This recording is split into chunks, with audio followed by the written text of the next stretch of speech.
خود حضرت عبداللہ بن عباس رضی اللہ تعالیٰ عنہ فرماتے ہیں کہ مجھ سے تفسیر پوچھو، میں نے بچپن میں قرآن شریف حفظ کیا ہے۔ دوسری حدیث میں ہے کہ میں نے 10 برس کی عمر میں اخیر کی منزل پڑھ لی تھی۔ اس زمانے کا پڑھنا ایسا نہیں تھا جیسا کہ اس زمانے میں ہم لوگ غیر زبان والوں کا بالکل جو کچھ پڑھتے تھے وہ ساتھ تفصیل کے پڑھتے تھے۔ اسی واسطے حضرت ابن عباس رضی اللہ تعالیٰ عنہ تفسیر کے بہت بڑے امام ہیں کہ بچپن کا یاد کیا ہوا بہت محفوظ ہوتا ہے۔ چنانچہ تفسیر کی حدیثیں جتنی حضرت عبداللہ بن عباس رضی اللہ تعالیٰ عنہ سے نقل ہیں بہت کم دوسرے حضرات سے اتنی نقل ہوں گی۔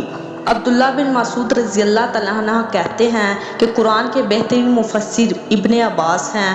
ابو عبد الرحمن کہتے ہیں کہ جو صحابہ کرام رضی اللہ تعالیٰ عنہ ہم کو قرآن شریف پڑھاتے تھے وہ کہتے تھے کہ صحابہ رضی اللہ تعالیٰ عنہ حضور صلی اللہ علیہ وآلہ وسلم سے 10 آیتیں قرآن کی سیکھتے تھے، اس کے بعد دوسری 10 آیتیں اس وقت تک نہیں سیکھتے تھے جب تک پہلی 10 آیتوں کے موافق علم اور عمل نہیں ہو جاتا تھا۔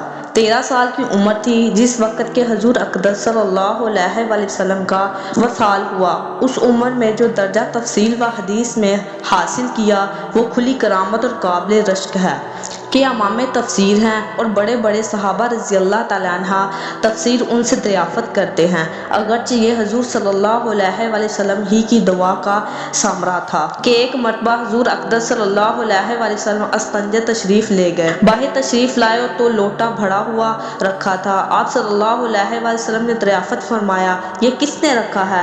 عرض کیا گیا کہ ابن عباس رضی اللہ تعالیٰ عنہ نے رکھا ہے۔ حضور اقدس صلی اللہ علیہ وآلہ وسلم کو یہ خدمت پسند آئی اور دعا فرمائی کہ اللہ تعالیٰ دین کا فہم اور کتاب اللہ کی سمجھ عطا فرمائے۔ اس کے بعد ایک مرتبہ حضور اقدس صلی اللہ علیہ وآلہ وسلم نوافل پڑھ رہے تھے، یہ بھی نیت باندھ کر پیچھے کھڑے ہو گئے۔ حضور صلی اللہ علیہ وآلہ وسلم نے ہاتھ سے کھینچ کر برابر کھڑا کر لیا کہ ایک مقتدی اگر ہو تو اس کو برابر کھڑا ہونا چاہیے۔ اس کے بعد حضور اقدس صلی اللہ علیہ وآلہ وسلم تو نماز میں مشغول ہو گئے، یہ ذرا سا پیچھے کو ہٹ گئے۔ حضور صلی اللہ علیہ وآلہ وسلم نے نماز کے بعد دریافت فرمایا، عرض کیا کہ آپ اللہ کے رسول ہیں، آپ کے برابر کس طرح کھڑا ہو سکتا تھا؟